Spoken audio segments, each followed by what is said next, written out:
Assalamualaikum warahmatullahi wabarakatuh. Saudara-saudara hadirin yang berbahagia, salah satu nikmat yang diberikan Allah kepada kita di dalam kehidupan ini ialah bahwa Allah Subhanahu wa Ta'ala telah menciptakan segala sesuatu serba berpasang-pasangan. Dalam surah Yasin ayat 36 dijelaskan, Subhanallazi khalaqal azwaja kullaha mimma tumbitul ard wa min anfusihim wa mimma la ya'lamun. Maha suci Allah yang telah menciptakan segala sesuatu itu serba berpasang-pasangan, dari apa yang tumbuh di permukaan bumi, apa yang ada di dalam diri mereka sendiri, dan apa-apa yang mereka tidak mengetahuinya. Demikianlah kita lihat siang berhadapan dengan malam, benar berhadapan dengan salah, dan laki-laki berhadapan dengan perempuan. Setelah Allah menciptakan segala sesuatu itu serba berpasang-pasangan, maka Allah menetapkan aturan permainan yang mengatur seluruh kehidupan makhluk yang serba berpasang-pasangan itu. Kita tentu maklum, apapun saja yang kita lakukan dan kita perbuat tanpa ada aturan akan berakhir dengan kekacauan. Cobalah kita bikin satu sekolah, buka satu sekolah, tidak usah pakai aturan, tentu kacau. Bikin organisasi tanpa memakai aturan, tentu kacau. Demikian daripada kehidupan ini, kalau tanpa ada aturan, tentu kekacauan yang akan timbul. Allah pencipta manusia. Allah tahu benar kemampuan maksimal manusia. Oleh sebab itu, aturan permainan yang diturunkan Allah tentu sesuai benar untuk manusia. Satu contoh kecil, pabrik mobil di Jerman bikin mobil namanya Mercy. Seiring dengan itu dia keluarkan buku petunjuknya. Mobil ini namanya Mercy, kecepatan maksimal sekian ratus kilometer per jam, daya angkut maksimal sekian ratus kilogram. Kalau rusak memperbaikinya begini, onderdilnya pun ini. Karena pabriknya yang membuat mobil, lalu pabriknya pula yang mengeluarkan buku petunjuk, sudah tentu buku petunjuk itu sesuai benar dengan mobilnya. Dan tidak bisa kita punya mobil Mercy rusak, lalu kita perbaiki dengan menggunakan buku petunjuk yang dikeluarkan oleh pabrik mobil Toyota misalnya. Jelas mobil bukan tambah baik, malah makin hancur tidak karu-karuan. Kalau manusia menginginkan satu hidup yang baik, tidak ada pilihan lain, dia harus memakai aturan yang diturunkan oleh yang bikin manusia. Dan aturan itu telah turun dalam bentuk agama Islam yang kita cintai ini.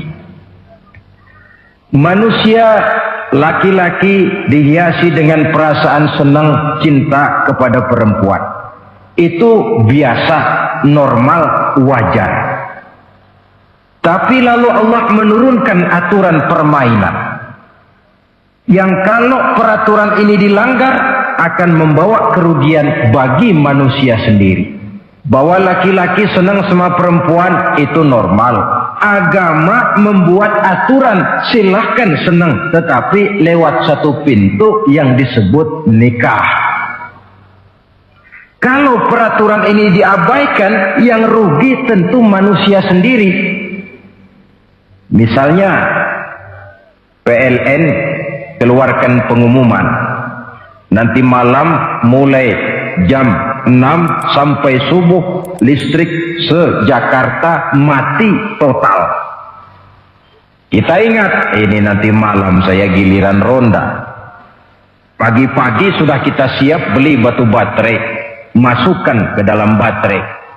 Dari sejak kita beli sampai sore itu baterai kita soroti terus. Tentu setelah sore soak batu baterai itu.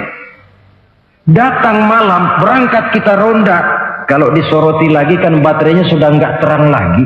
Sudah sewak. Sebab apa? Belum waktunya sudah disoroti terus. Sekarang kalau ada orang belum masuk pintu pernikahan, nafsu seksualnya diobral terus. Itu kan sama juga belum datang malam, baterainya sudah disoroti terus. Nanti masuk pernikahan, soak. Berhadapan dengan istrinya, barangkali sudah nggak bisa apa-apa, cuma nyengir saja. Yang rugi manusia sendiri. Itulah sebabnya Allah lalu mengatur bahwa laki senang sama perempuan lewat satu pintu yang disebut dengan nikah. Maka pada pertemuan kali ini kita akan bicara tentang nikah dalam Islam. Saya bagi kepada 3 masalah pokok saja. Pertama, pengertian dan kedudukan nikah menurut Islam. Yang kedua, motivasi pernikahan. Karena apa orang itu seharusnya melakukan nikah.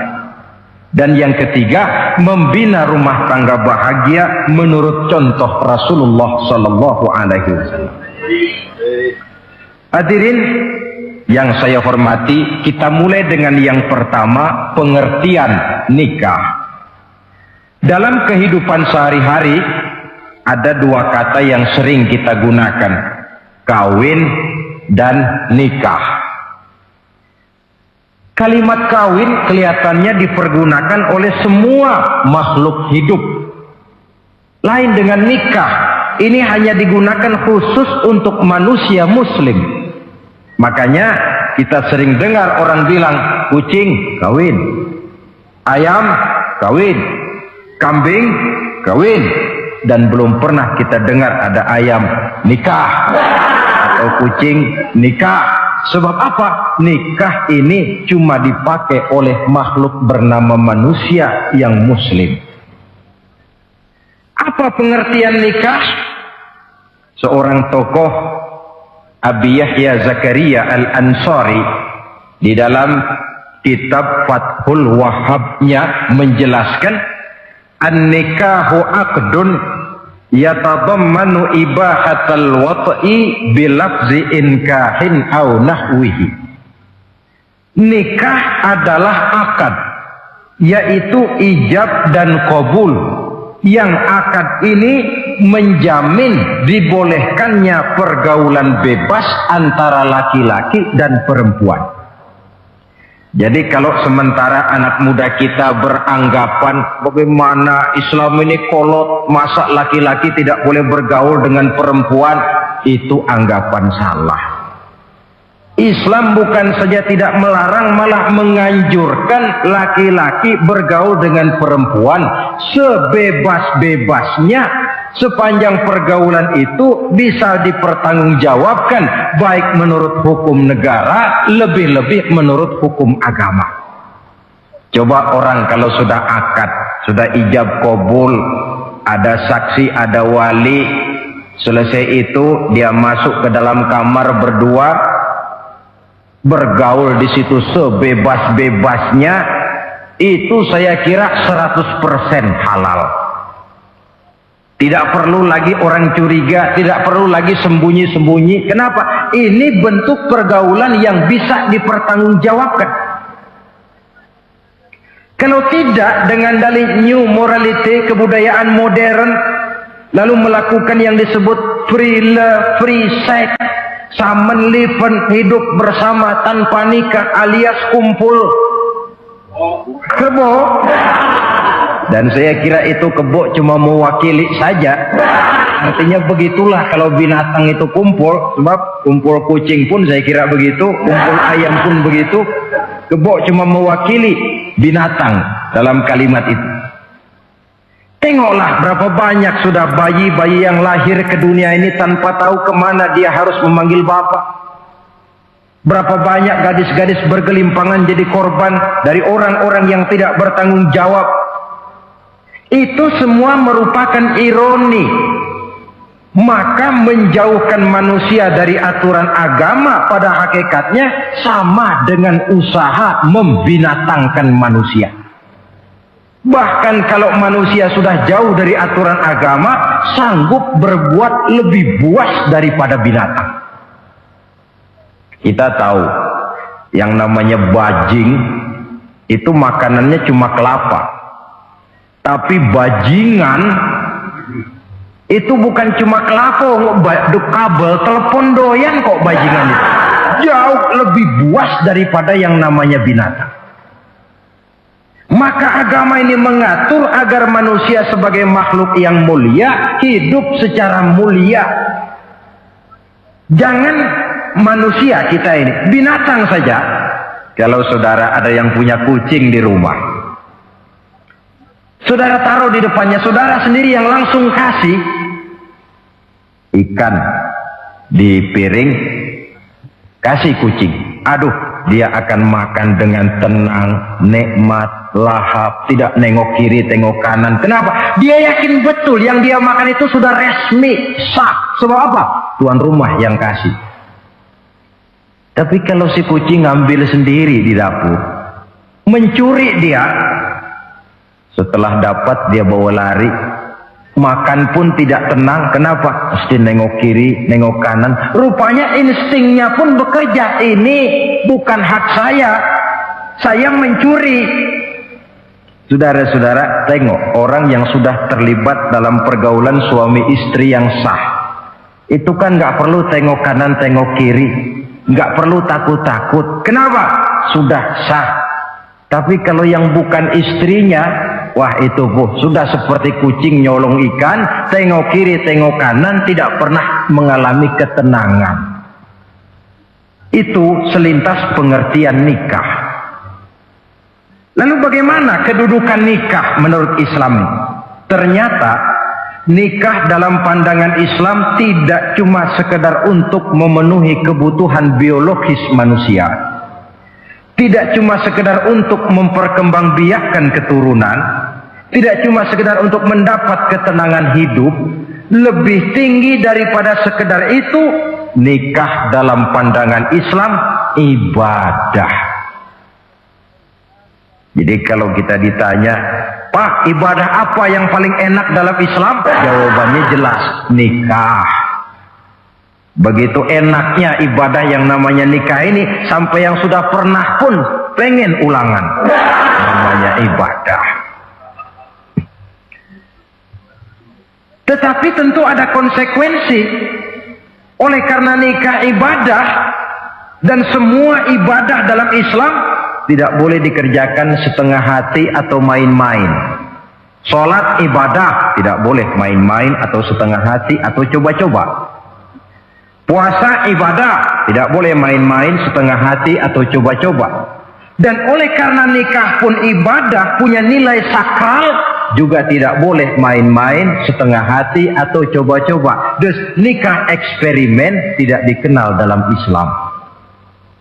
Mas, saya dengar sampean sudah nikah ya? Iya mas, saya cuma nyoba saja kok ini. Kalau enak terus, enggak ya bubar. Ini tidak ada nikah eksperimen, sebab dia punya nilai sakral yang bermotifkan ibadah. Itu pengertian dan kedudukan nikah. Lalu apa motivasi suatu pernikahan? Karena apa seharusnya orang nikah itu? Apa landasannya? Saudara, hadis yang diriwayatkan oleh Imam Bukhari, Muslim, Abu Dawud dan Ibnu Majah dari Abi Hurairah menjelaskan, Nabi bersabda, tunkahul mar'atu li arba'in. Nikahilah perempuan karena 4 perkara. Kalau dia perempuan, tentu nikahilah laki-laki karena 4 perkara. Memilih jodoh, nah inilah lengkapnya konsepsi Islam. Memilih jodoh saja Islam itu memberikan petunjuk kok. Karena apa orang memilih jodoh itu? Kata Rasul yang karena 4 faktor. Pertama, liha, karena dia orang kaya, cari yang kaya. Yang kedua, lihasabiha, karena dia keturunan orang baik-baik, cari keturunan orang baik-baik. Yang ketiga, lijamaliha, karena dia cantik, cari yang cantik. Dan yang keempat, lidiniha, karena dia orang taat beragama, cari orang yang taat beragama. Kalau berkumpul keempat-empatnya, rasanya surga dunia sudah. Coba lihat, suami mana sih yang tidak bangga punya istri cantik, kaya, keturunan orang baik-baik, lalu taat beragama? Atau istri mana sih yang tidak bangga punya suami ganteng, kaya, keturunan orang baik-baik, dan taat pula beragama? Tapi kan terus terang yang kumpul keempat-empatnya kan boleh dibilang jenis makhluk langka. Sulit. Kadang-kadang cantik, kaya, akhlaknya kayak setan. Ada saja kurangnya. Oleh karena ada saja kurangnya, lalu Nabi memberikan stressing, penekanan. Fazfar bizatiddin taribat iyadak. Pilih orang yang taat melaksanakan agama, niscaya hidupmu akan berkah. Jadi motivasi suatu pernikahan hendaknya agama. Apa rahasianya? Mari kita lihat. Kalau orang memilih pasangan karena rupa yang cantik semata-mata, silakan, tapi jangan jadi motivasi utama. Kalau rupa yang cantik jadi alasan utama, saya yakin rumah tangga tidak akan tahan lama. Sebab apa? Pertama, yang namanya cantik itu relatif. Artinya bergantung siapa yang memandang. Yang menurut saudara cantik, menurut saya belum tentu cantik. Yang kata saya cantik, menurut saudara barangkali itu yang jelek. Relatif. Saya kalau ditanya orang, Ustadz siapa perempuan paling cantik di dunia ini? Tentu saja saya jawab istri saya. Apa saudara lalu protes? Salah Ustadz, yang cantik istri saya bukan istri Ustadz. Saya bilang masa bodoh saya nggak ngurusi istri sampean. Cantik itu relatif. Sehingga di kalangan para ahli cinta, ahli cinta, sampai sekarang masih jadi perdebatan. Sebenarnya cantik yang bikin orang jatuh cinta, apa cinta yang membuat orang jadi kelihatan cantik? Dua-duanya bisa terjadi. Mungkin karena cantik orang jatuh cinta, dan bisa juga karena sudah kadung cinta orang kelihatannya jadi cantik. Tapi yang jelas cantik relatif. Yang relatif tidak bisa dijadikan sandaran utama. Yang kedua, yang namanya cantik itu temporer, artinya berubah oleh pergeseran masa dan pertukaran waktu. Sekarang dia cantik, of course, sedang sweet 17-an, sedang honeymoon, sedang bulan madu, sedang pengantin baru, tentu saja cantik. Punya dia anak satu, kecantikan mulai menurun. Punya dia anak dua, kulit mulai keriput. Punya dia anak tiga, apalagi tak pandai bersolek, udahlah onderdeal mulai pada copot. Kalau rumah tangga didasarkan kepada rupa yang cantik saja, selesailah rumah tangga sampai di situ. Yang ketiga, di atas langit, rupanya masih ada langit lagi. Di atas yang kita anggap cantik, rupanya masih ada yang lebih cantik. Kalau cantik yang kita kejar, kita akan jadi petualang yang pindah dari perempuan satu ke perempuan yang lain. Cinta bajak laut namanya. Di mana kapal berlabuh, di sana cinta mendarat. Saudara hadirin yang saya hormati, padahal sate dengan singkong itu kan bedanya cuma di tenggorokan. Kalau sudah masuk ke dalam perut, kenyangnya barangkali sama. Malah barangkali besok pagi kalau keluar lebih bau, lebih tidak enak baunya sate itu daripada singkong. Makanya orang kalau sudah nikah oleh Nabi dipesan, apabila kamu di jalan melihat perempuan yang membuat kamu kagum, cepat-cepatlah pulang ke rumah. Sebab apa? Sebab yang perempuan cantik di jalan kau lihat itu punya, istrimu juga di rumah punya. Gak percaya, cobalah pulang, akurin, sama itu. Silahkan cari yang cantik, tapi jangan dijadikan motivasi utama. Yang kedua, kalau perkawinan pernikahan cuma karena harta, silahkan cari yang kaya. Tapi kan harta itu, kata Imamul Ghazali, al-mal zillun zail. Harta bagaikan bayangan. Sore di sebelah barat, tengah hari di tengah, sore pindah ke sebelah timur. Hari ini dia kaya, besok dia bangkrut. Roda itu berputar. Kalau harta dijadikan pilihan utama, boleh jadi dalam hidup berumah tangga ada pepatah, ada uang abang disayang, tidak ada uang abang melayang. Artinya pun rumah tangga tidak akan tahan lama. Yang ketiga, kalau karena keturunan, persilahkan cari keturunan yang baik-baik.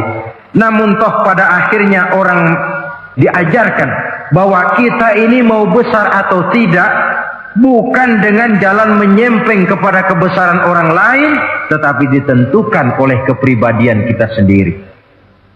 Sekarang kalau karena agama, Nabi berikan penekanan fazfar bizatid din taribat yada. Pilih orang yang taat beragama, niscaya hidupmu akan beruntun. Apa rahasianya? Tidak lain rumah tangga Rasulullah Sallallahu Alaihi Wasallam. Yang ini artinya kita sudah masuk kepada bagian ketiga, bagaimana membina rumah tangga bahagia menurut contoh baginda Nabi. Saudara, bagaimana sih rumah tangga Rasul itu? Kelihatan dari dua ucapannya, pendek, singkat, tapi punya pengertian filosofis yang mendalam. Dua kalimat saja beliau bilang tentang rumah tangganya, yaitu baiti jannati, rumah tanggaku laksana surga bagiku. Bayangkan, kalau seorang suami sudah mampu berkata macam begitu, bahagia hidupnya. Ini barangkali tantangan buat kita semua. Mampukah kita di rumah tangga berkata semacam perkataan beliau tadi? Baiti jannati, rumah tanggaku laksana surga bagiku. Padahal dari sejarah kita baca, Rasul itu rumahnya kecil. Tidurnya di atas pelepah daun korma, sampai berbekas di pipinya. Sarapan paginya seteguk zam-zam, sepotong roti, kadang-kadang 3 butir korma. Tempat tidurnya bukan alga spring bed atau Dunlopillow macam kita punya. Di rumahnya tidak ada mebel spaghetti model yang lagi ngetop-ngetopnya. Entah di tengah rumah macam itu, beliau sanggup berkata, baiti jannati. Kenapa kita yang hidup di zaman di mana fasilitas mestinya lebih menunjang, kok malah banyak yang berkata sebaliknya? Baiti nari, rumah tanggaku laksana neraka bagiku. Padahal dilihat dari segi materi, rumahnya bertingkat, mobilnya serba berkilat, uangnya banyak berlipat-lipat, istri pun cantik memikat. Kadangkala boleh jadi jumlahnya 4. Tapi tiap hari kiamat. Kenapa ini? Marilah kita lihat.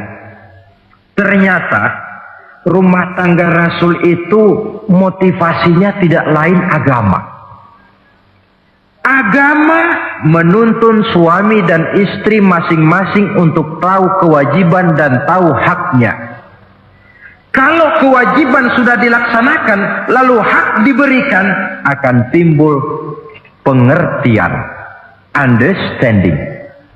Kalau sudah ada saling pengertian, akan timbul ketenangan, feeling of security. Dan ketenangan tangga utama untuk mencapai yang disebut bahagia.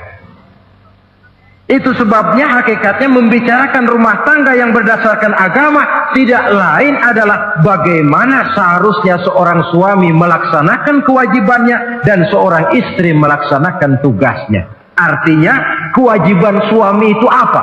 Kewajiban istri itu apa? Kewajiban istri hak suami, kewajiban suami hak untuk istrinya menurut tuntunan dan tuntutan agama.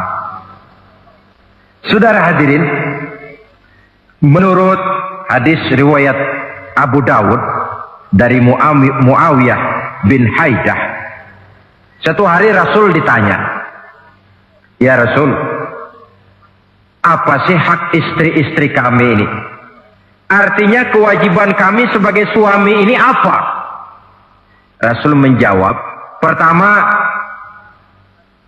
anta ta'amaha iza ta'imta. Kau beri istrimu makan sebagaimana engkau makan. Kewajiban seorang suami.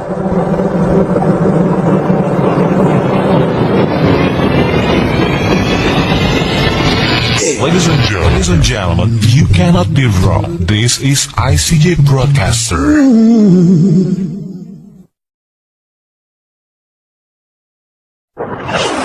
Ladies and gentlemen, this is the Integral CJ's Management presents. Nah, saudara hadirin,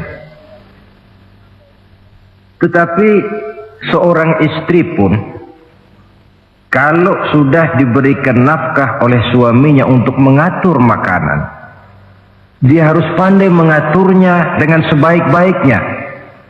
Menu yang teratur, gizi yang lengkap, dan saya kira yang namanya 4 sehat 5 sempurna itu kan tidak berarti bahwa hidup ini harus serba mewah, tidak. Yang penting ada variasi sehingga tidak merangsang suami untuk makan di luar. Jangan misalnya tahu suaminya senang jengkol lalu tiap hari saja jengkol, itu kan bisa kejengkolan. Dengan demikian, masalah yang kelihatannya sepele tetapi yang sebenarnya bisa menjaga keharmonisan atau malah keretakan rumah tangga harus kita perhatikan dengan sebaik-baiknya. Suami memberikan nafkah, dari jumlah itu 60% lari ke kredit, 40% lari ke dapur. Tentu pada akhirnya sang suami akan merasa curiga, padahal barangkali istrinya pun berniat baik, cuma hanya tidak ada keterbukaan di dalam mengurus masalah-masalah yang berhubungan dengan dapur. Inilah kewajiban yang pertama dari seorang suami, kewajiban yang menyangkut masalah pangan. Lalu yang kedua, wataksuwaha izaktasaita. Engkau beri istrimu pakaian sebagaimana engkau berpakaian. Suami yang adil, pakaian yang dia pakai sama harganya dengan yang dibelikan untuk istrinya, kecuali tentu kalau istrinya ridho. Zalim seorang suami jikalau untuk dia misalnya dia beli pakaian yang mahal-mahal, jasnya dia pakai Switzerland wool, sarungnya Samarinda. Kalau dia pakai sepatu, belilah sepatunya. Sementara istrinya cuma pakai kain belacu saja. Kenapa mesti begitu? Sebab, saudara hadirin, istri kita sebenarnya adalah bagian daripada hidup kita. Baik dia dilihat orang, baik juga kita disebut orang. Jelek dia dipandang orang, tentu jelek juga nama kita disebut orang. Apalagi hidup bermasyarakat, kadang-kadang mulut usil itu kan sudah banyak macam ragamnya. Nah, itu siapa sih perempuan yang jalan? Kenapa? Itu pakaian yang tidak dipakai sih tidak mahal, cuma pakaiannya serasi, pantas, enak dilihat. Oh, terang saja dia kan istrinya si Miun. Nah, Miun yang sedang tidur barangkali tidak tahu apa-apa mendapat sebutan baik. Cobalah kalau istri kita semaunya saja, orang akan bilang, ah itu perempuan, kenapa? Saya gerah melihatnya. Mau ke pasar cuma pakai kutang saja. Tentu suami pun akan mendapat sebutan yang tidak baik. Cuma sang istri kalau sudah dibelikan pakaian oleh suami, termasuk alat-alat kecantikan di dalamnya, pakaian itu tentu dipakai niat pertama adalah untuk menyenangkan hati suami. Seorang istri yang memakai bedak untuk menyenangkan suami, misalnya tiap polesan bedak ada pahalanya. Dia pakai lipstik untuk menyenangkan hati suaminya, tiap goresan lipstik ada pahalanya, bernilai ibadah. Ini kewajiban yang kedua. Yang ketiga, wala tadribil wajha. Kalau marah, jangan memukul muka. Maksudnya apa ini? Kewajiban memberikan perlindungan. Sehingga si istri merasa ada tempat dia mengadu. Ada tempat dia melarikan persoalan. Ada tempat dia bergantung. Kalau marah jangan memukul muka. Dan memukul itu pun upaya terakhir. Kalau tidak bisa dengan kata yang lemah lembut, agak sedikit keras katanya. Kalau dengan kata yang keras tidak juga bisa, pisah tempat tidur. Kalau memang tidak bisa juga dengan pukulan yang tujuannya bukan untuk menyakiti, tetapi untuk mendidik. Allah tadribal wajha. Kalau marah jangan memukul muka, dan memukul pun bukan jalan pertama, tapi upaya terakhir dengan tujuan bukan untuk menyakiti, tapi untuk mendidik sang istri. Kewajiban untuk memberikan perlindungan. Yang keempat, wala tuqabbih. Jangan memburuk-burukan istrinya. Kewajiban menjaga nama baik. Sebab apa?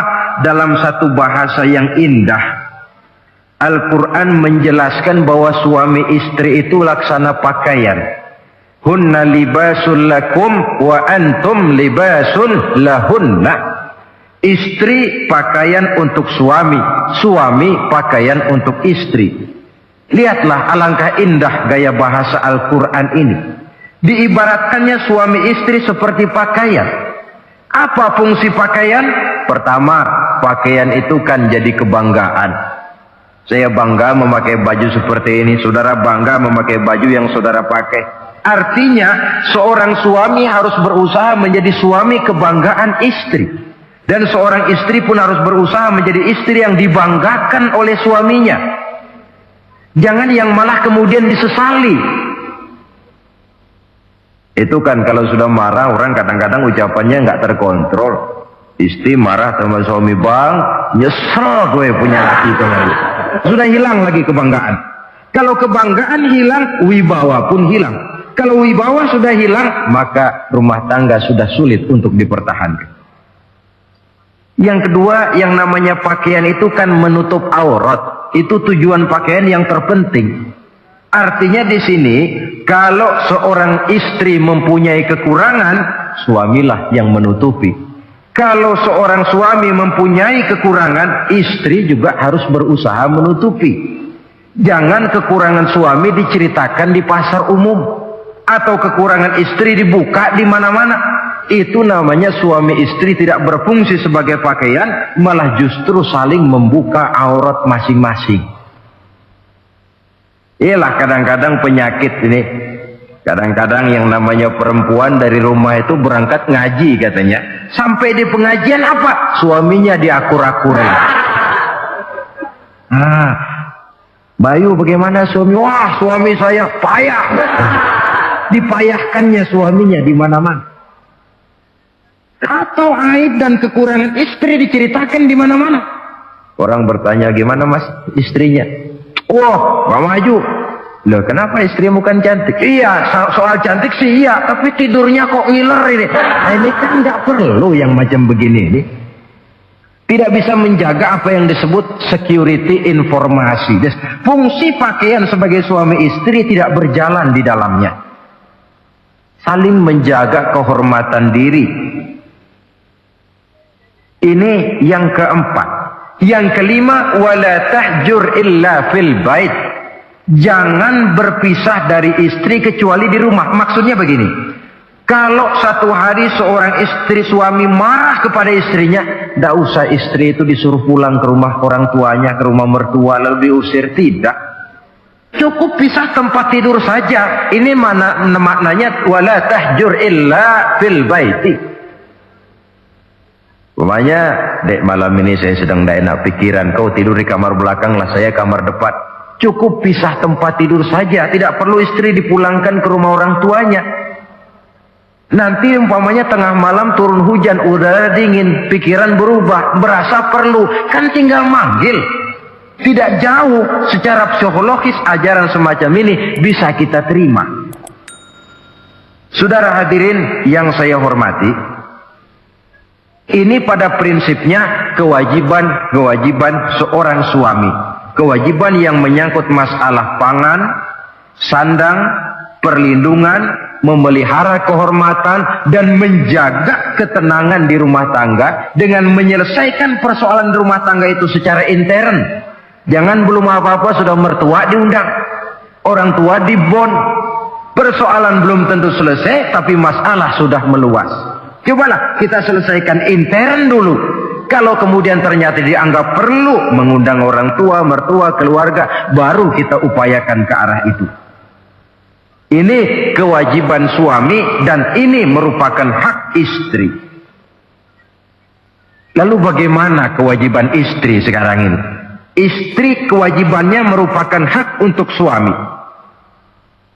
Saudara, dari hadis yang diriwayatkan Imam Ibnu Majah dari Ali bin Yazid dari Abi Umamah, Nabi bersabda, "Mastafadal mu'minu ba'da taqwallahi azza wa jalla khairan lahu min zaujatin salihah."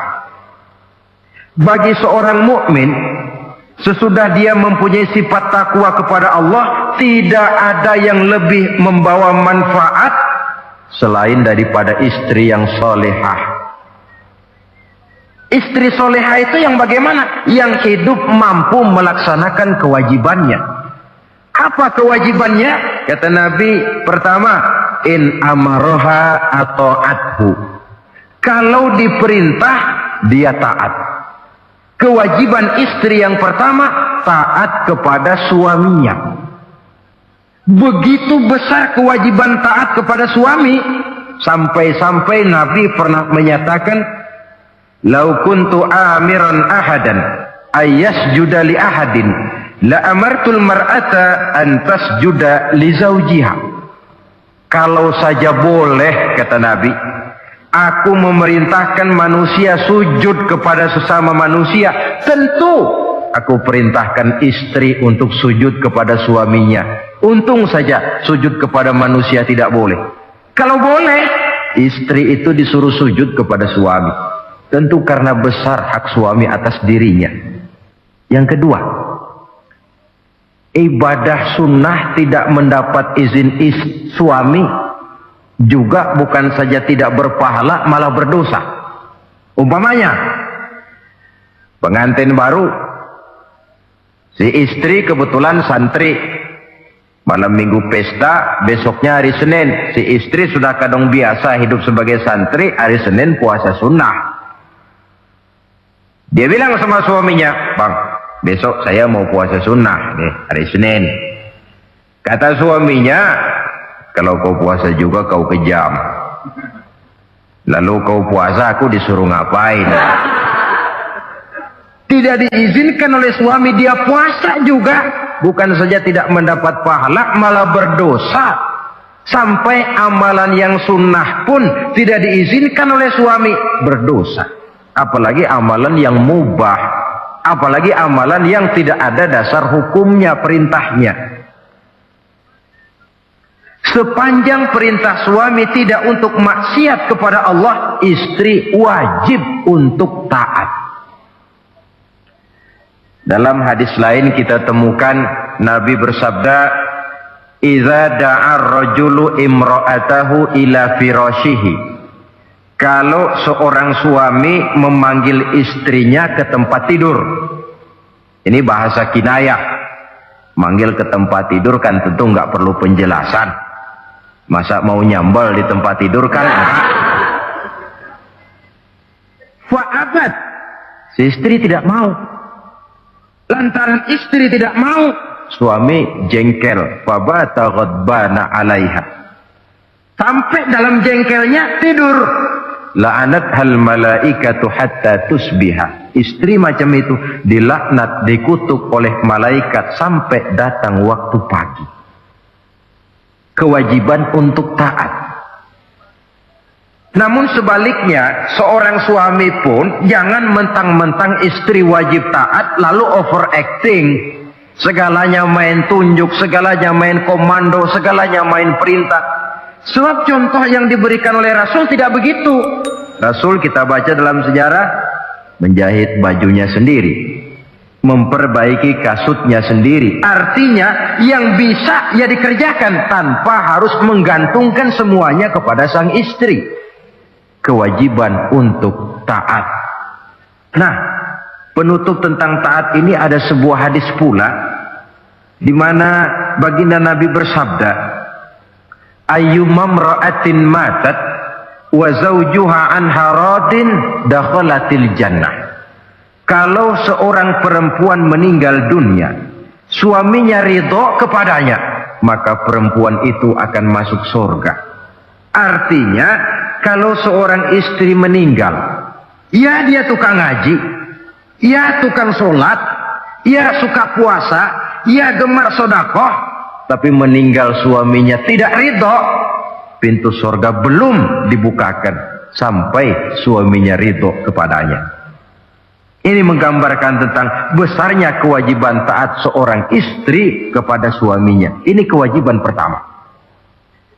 Lalu kewajiban yang kedua, kata Nabi, wa in nazara ilaiha sarrathu.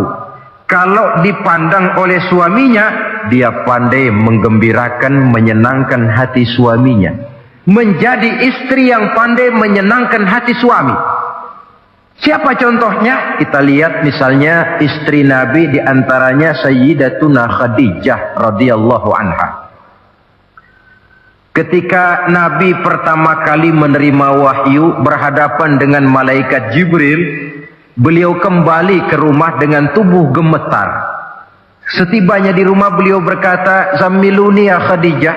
Khadijah, selimuti saya. Kenapa bang? Barusan datang malaikat Jibril, dia katakan begini-begini, saya khawatir Khadijah. Khadijah tahu suaminya sedang gelisah. Sebagai istri yang bijak beliau tampil, apa katanya? Kalla ma yukhzikallahu abada. Tidak apa-apa bang, jangan khawatir, Allah tidak akan menyusahkan abang buat selamanya. Ini istri yang pandai menyenangkan hati suami. Suami pulang dagang dari pasar, rugi. Istri tampil. Itulah bang, romantikanya dagang. Masa selamanya saja untung sekali-sekali lah, rugi. Si suami kan tidak terlalu pusing kepalanya. Jangan sudah di pasar rugi, sampai rumah istri pidato, peletar-peletor macam petasan. Dasar suami goblok, dagang saja rugi. Sudahlah di pasar rugi, sampai ke rumah digoblok-goblokin. Itu nanti suami kan bisa kena penyakit yang disebut broken home. Penyakit nggak betah di rumah. Seorang istri kalau suami sudah kena penyakit tidak betah di rumah, itu mesti siap-siap mental untuk dimadu. Nah, jadi kalau tidak dimadu bagaimana? Berusaha bikin betah suami di rumah. Suami pulang kantor jam 2, setengah 2 dandan, kalau perlu setel habis. Kalau perlu, kelihatan suami akan datang, bukakan pintu, sambut dengan senyum. Apalagi kalau senyumnya Pepsodent. Saya kira suami bagaimanapun lelahnya, peras keringat, banting tulang, pulang mencari nafkah, kalau kembali di rumah disambut dengan senyum, hilang capeknya. Tapi bayangkan, sudahlah di kantor capek, peras keringat, banting tulang, sampai pula di rumah yang nyambut cuka sama kukusan. Udah asem, monyong. Suami mana yang kerasan tinggal di rumah? Menjadi istri yang pandai menggembirakan, menyenangkan hati suaminya. Bahkan diizinkan bohong untuk menyenangkan hati suami. Umpamanya, suami kebetulan habis obyeknya gol. Karena ingin menyenangkan istri, mampir di pasar beli kain batik. Si suami tidak tahu bagaimana kain batik yang bagus, beli saja sembarangan. Sudah kainnya kasar, warnanya norak, harganya yang mestinya murah jadi mahal, dibawa pakaian itu pulang. Istri lihat dan tahu kalau ini batik jelek, norak, kasar, harganya pun murah. Tapi dia ingin menyenangkan hati suaminya. Suaminya tanya, bagaimana dek kain batik ini? Waduh bang, bagus betul kain ini. Pinter benar abang milih warna ini. Emang yang kayak begini ini bang, coba lihat tetangga kita, mana ada yang pakai kain kayak begini? Ya memang gak ada, jelek. Suami senang tentu. Lalu kain itu oleh istrinya, ngaji dipakai, keundangan dipakai, tidur dipakai, masak dipakai, nyuci pun dipakai. Suami makin bangga, wah kain yang saya beliin dipakai terus ini. Lain pula istrinya, dalam hati dia berpikir, biarin deh gue pakai terus biar cepet hancur, nggak ada urusan. Coba kalau waktu itu si istri jujur, dasar laki goblok, beli kain kayak begini, sono pulangin. Nah, mungkin suami yang sudah payah-payah mau menyenangkan hati istrinya malah berbalik pikirannya. Saudara hadirin, ini kelihatannya penting untuk menjaga suasana keharmonisan di dalam kehidupan berumah tangga. Begitu pula pengertian seorang suami. Rasul pernah pulang dari masjid agak larut malam, rupanya banyak orang bertanya. Ketuk pintu, Assalamualaikum, sampai 3 kali tidak dibukakan pintu. Rupanya Aisyah lelap benar tidurnya. Rasul sadar beliau pulang kemalaman dan tahu istrinya capek bekerja di waktu siang. Ashraful Anbiya wal Mursalin ini menghormati istrinya. Salam 3 kali tak dibukakan pintu, bukan marah, malah gelar sorban di depan pintu. Di situ beliau tidur. Tengah malam Aisyah mau sholat, buka pintu, terkejut lihat suaminya tidur di depan pintu. Dibangunkan, begitu dibangunkan Rasul lebih dahulu berkata, Aisyah, maafkan saya pulang terlambat memang sebab banyak yang bertanya di masjid. Sudahlah tidur di depan pintu, begitu dibukakan beliau dulu yang minta maaf. Sulit jadi suami semacam ini. Yang enak kalau sudah nggak dibukain pintu, istri kepulesan, lalu sekali buka pintu kan yang enak kita tunjuk jidatnya, lo tidur kayak kebo ya. Saudara hadirin, menjadi istri yang pandai menyenangkan hati suaminya, sebab tidak ada seorang suami bisa sukses baik di medan tugas, di masyarakat, di kantor, di toko, di tempat manapun, kalau tidak ditunjang oleh peran serta dari para istrinya. Karena itulah perempuan walaupun peranannya tidak begitu kelihatan, sebenarnya sangat menentukan. Seorang suami yang jujur, polos, lugu, sederhana, sanggup menjadi koruptor ulung karena didorong-dorong oleh istrinya. Merangsang ketamakan suami. Istri dibakar oleh tetangganya. Bang, kenapa? Kau kan di kantor kepala bagian. Lalu, tangga kita pegawai kecil saja bang. Tapi coba lihat istrinya kalau pakai gelang kayak pelek beca bang gelangnya. Kau kepala bagian gak bisa beliin saya macam gitu, kepala bagian goblok. Lalu bagaimana bu, gaji saya kan sudah jelas segitu. Iya, kamu kan kepala bagian. Apaan kayak di kantor sabet. Kalau sudah main sabut-sabutan begini, sudah merangsang suami untuk berbuat yang tidak baik. Kecil, tidak begitu kelihatan, tapi sangat menentukan. Istri yang soleh, yang bisa melaksanakan kewajibannya, yaitu pandai menyenangkan hati suaminya. Ini kewajiban istri yang kedua. Yang ketiga, wa in aqsama alaihi abarrathu. Kalau suami memberikan sesuatu, dia pandai berbakti, menjadi istri yang pandai bersyukur kepada suami. Kita ingat ketika pulang Mi'raj kan Rasul bercerita, saya dalam perjalanan itu diperlihatkan neraka, kata Rasul. Saya lihat kok isinya kok lebih banyak perempuan daripada laki-laki. Nah, sahabat heran, ya Rasul, lebih banyak perempuan? Iya. Apa mereka tidak sholat? Sholat. Apa mereka tidak pernah hadir di majelis taklim? Oh, rajinan dia sama suaminya. Ada apa? Tidak pernah baca Quran? Rajin. Lalu kenapa kok isinya kebagian besar perempuan? Rasul menjawab, hunna yakfurnal asir. Mereka umumnya tidak pandai bersyukur kepada suaminya. Hujan panas setahun dibalas dengan hujan sehari. Kalau suaminya sedikit salah, sudah kehilangan pertimbangan, tertutup seluruh kebaikannya. Yang kelihatan cuma salahnya saja. Maka sebaiknya di dalam hidup berumah tangga, baik suami maupun istri itu masing-masing sedia timbangan. Kalau satu saat suami salah, istri ambil timbangan. Timbang, suami saya salahnya ini, jasanya ini. Bertahun-tahun dia hidup mencari nafkah buat saya, membelikan pakaian untuk saya, mencarikan makan untuk saya. Salahnya ini. Timbang, mana lebih banyak salahnya atau benarnya? Dengan demikian kita akan bisa menghasilkan keputusan objektif. Giliran istri yang salah, suami yang ambil timbangan, ukur mana lebih banyak, baiknya atau salahnya. Kalau tiap kita masing-masing punya timbangan, insya Allah nilai-nilai objektif dari suatu pertimbangan akan bisa kita temukan dalam mengambil keputusan. Istri yang pandai berbakti membalas budi daripada suaminya.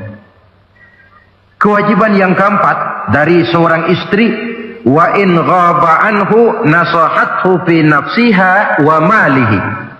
Kalau suami tidak ada di rumah, dia pandai menjaga kehormatan dirinya dan pandai menjaga harta suaminya. Tidak mencari kesempatan dalam kesempitan. Suami lembur, istri ngompreng. Dan pandai menjaga harta suaminya. Nah, coba lihat. Kalau seorang suami ada uang di kantongnya 100 rupiah. Ada tukang minta pengemis, istri ambilkan saja tanpa izin suaminya uang di kantong suami 100. Dia sedekahkan. Niatnya tentu baik. Si istri dapat dosa, si suami dapat pahala. Perbuatan sedekahnya itu betul, tapi mengambil uang tanpa izin suami itu yang salah. Dan ternyata salah itu lebih besar daripada pahala yang dia lakukan lantaran bersedekah itu. Kalau ini terwujud, maka suasana saling mempercayai akan tumbuh. Kalau sudah saling mempercayai, rasanya akan terwujud kedamaian dan ketenangan. Suami meninggalkan rumah dengan perasaan tenang, istri pun melepas suami dengan perasaan damai, tanpa was-was, tanpa curiga, dan sebagainya. Dan ini modal yang paling utama, mewujudkan saling kepercayaan dalam membina hidup bahagia. Saudara, jadi dengan demikian, kewajiban suami dan kewajiban istri yang merupakan bagian tidak terpisahkan dari bagaimana membina rumah tangga berdasarkan tuntunan agama, merupakan hal yang dicontohkan oleh Nabi kita Muhammad sallallahu alaihi wasallam. Dengan satu kesimpulan, rumah tangga Nabi bahagia karena rumah tangga itu disinari oleh ajaran-ajaran agama. Sehingga timbul saling pengertian membawa kepada ketenangan, dan ketenangan sesungguhnya tangga utama mencapai rumah tangga bahagia. Tanpa materi orang memang sulit untuk bahagia, tapi materi semata-mata bukan merupakan jaminan bahwa orang akan hidup bahagia. Banyak isak tangis berbunyi di rumah-rumah mewah, dan banyak sendak gurau, tawa dan canda, tawa lerai di rumah-rumah sederhana. Artinya suka dan duka, sedih dan gembira, susah dan bahagia bisa ada di gubuk reot dan bisa juga ada di rumah mewah. Ternyata bukan harta semata-mata yang menopang dan menjamin hidup itu akan bahagia, tapi satu rumah tangga yang dipancari oleh sinar agama, di bawah naungan ridho dari Allah Subhanahu wa taala. Si istri taat melaksanakan ajaran agama, suami taat, lalu anak-anak pun hidup dalam suasana yang religius. Dari sana tumbuh pancaran sinar keagamaan. Irama agama mengalun dalam kehidupan rumah tangga kita. Berfungsilah dengan demikian rumah tangga sebagai tempat di mana kita mengamalkan ajaran agama kita. Alangkah nikmat satu rumah tangga. Istri ahli ibadah, suami pun ahli ibadah, anak-anak pun terbiasa oleh lingkungan untuk hidup melaksanakan suatu ibadah. Dan keberhasilan di rumah tangga awal untuk menuju keberhasilan di masyarakat, di tempat tugas, dan di tempat-tempat lainnya. Sebaliknya, kehancuran rumah tangga akan selalu menjadi awal kehancuran karir di masyarakat, di tempat kerja, dan di tempat-tempat lainnya. Oleh karena itu, berangkat dari hal semacam inilah, maka kita berkeyakinan rumah tangga yang bahagia ialah rumah tangga yang didasarkan kepada ajaran agama. Sehingga tercapailah kebahagiaan hidup di dunia yang langsung menopang kepada kebahagiaan hidup di akhirat nanti. Nah, inilah pembicaraan kita pada pertemuan kali ini. Dengan harapan, mudah-mudahan dari setiap rumah tangga muslim memancar sinar-sinar agama, menjadi kubu-kubu pertahanan di mana kita menegakkan ajaran agama, dan pada akhirnya nanti akan tercipta masyarakat yang agamis, terwujudlah ketenangan, kedamaian, dan ketentraman. Mudah-mudahan ada manfaatnya. Lebih kurang mohon maaf. Wabillahi taufiq wal hidayah. Wassalamualaikum warahmatullahi wabarakatuh.